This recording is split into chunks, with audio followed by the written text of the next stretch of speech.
Le Portugal, on le sait, offre, hormis sa qualité de vie et son soleil très présent, deux atouts majeurs aux Français qui viennent s'installer sur place. Le premier réside dans un coût de la vie plus léger que dans l'Hexagone.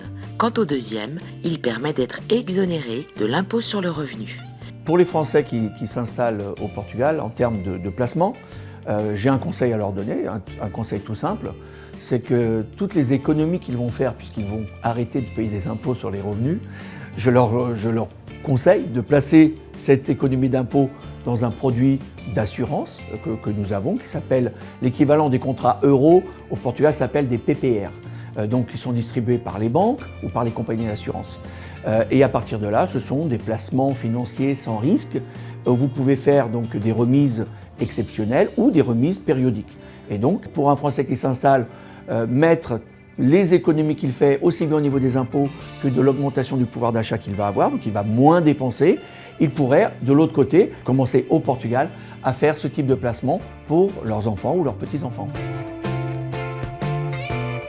Pour les expatriés français donc, qui feraient ce choix d'aller au Portugal pour travailler, il y a quelques modalités un peu différentes par rapport à la France. Donc la partie accident du travail se situera au niveau, je dirais, de l'entreprise et non plus par le biais de la sécurité sociale comme en France.